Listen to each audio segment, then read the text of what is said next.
Hello bachon, let's read this question.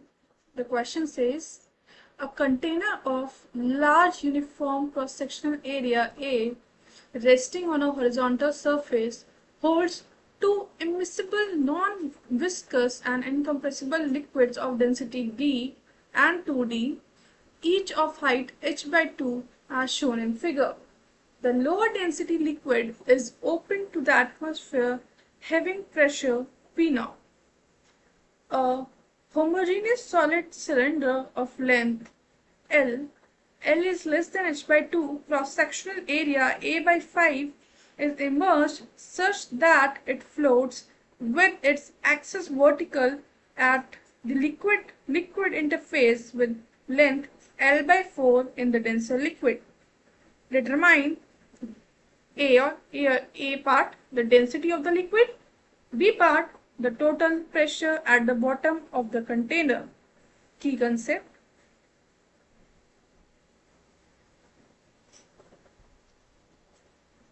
Buoyant force.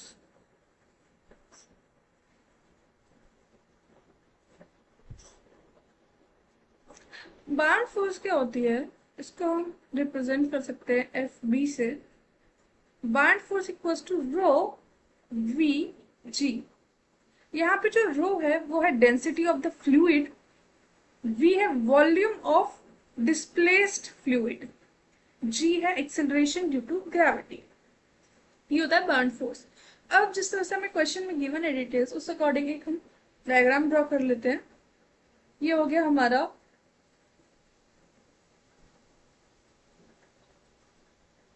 Container.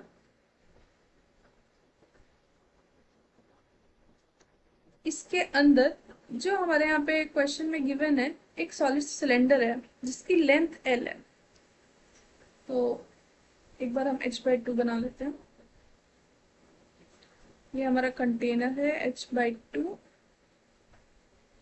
h by 2.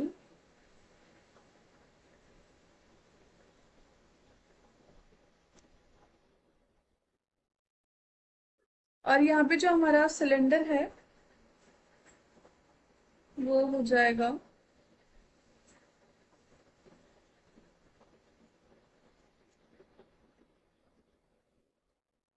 यहाँ पे है L by 4,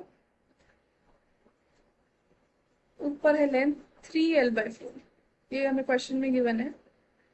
density जो है हमारे सॉलिड की है वो D है, डेंसिटी ऑफ द सॉलिड. और जो यहाँ पे लिक्विड्स हैं उनकी जो डेंसिटी है इस लिक्विड की है D और डेंसर वाले लिक्विड की है 2D. तो जो हमारा फर्स्ट पार्ट है उसमें हमें निकालना है डेंसिटी ऑफ द सॉलिड. तो यहाँ पे इक्विलिब्रियम में है ये. तो फॉर इक्विलिब्रियम जो हमारा वेट होगा, वेट बराबर होगा हमारा बाउंड फोर्स के.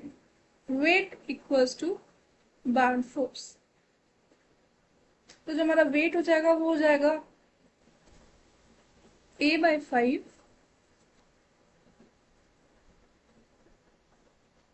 L D G. ये हो गया हमारा वेट ऑफ द सिलेंडर.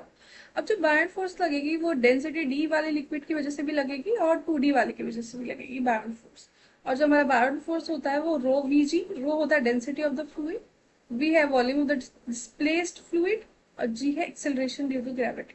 तो उस अकॉर्डिंग हम ये जो डी डेंसिटी का लिक्विड है उसकी वजह से भी और 2D डेंसिटी के लिक्विड की वजह से भी बायॉन्ट फोर्स निकालेंगे. तो हो जाएगा A बाई 5 इंटू लेंथ है 3L बाई 4, डेंसिटी हो गई D, plus A by 5 L by 4 into density is 2D. यहाँ से अगर हम सॉल्व करेंगे तो A बाई 5 कैंसिल आउट हो जाएगा, L कैंसिल आउट हो जाएगा और जो G है वो G यहाँ पे G रह गया, G भी आएगा, G भी कैंसिल आउट हो जाएगा. तो जो हमारी D की वैल्यू आएगी यहाँ से D equals to 5 by 4 D. तो ये तो हो गया हमारा A part, density of the solid. Density of the solid आई है 5 बाई 4 D. अब हमें निकालना है the total pressure at the bottom of the container. जो टोटल प्रेशर होगा बॉटम ऑफ द कंटेनर वो तो एक होगा जो होगा हमारा एटमॉस्फेरिक प्रेशर, एटमॉस्फेरिक जो एटमॉस्फेयर प्रेशर लगा रहा है इसके ऊपर, एक वो प्रेशर होगा। एक प्रेशर होगा जो ये लिक्विड लगा रहा है, जो जिसकी डेंसिटी डी है।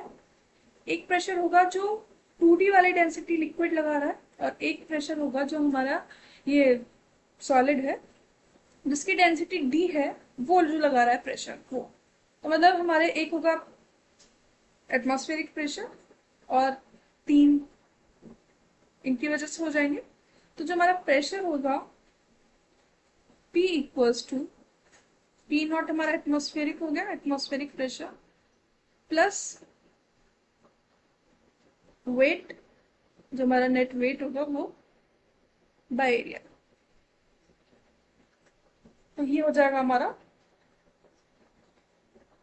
प्रेशर। अब यहां से हम कैलकुलेट करते हैं।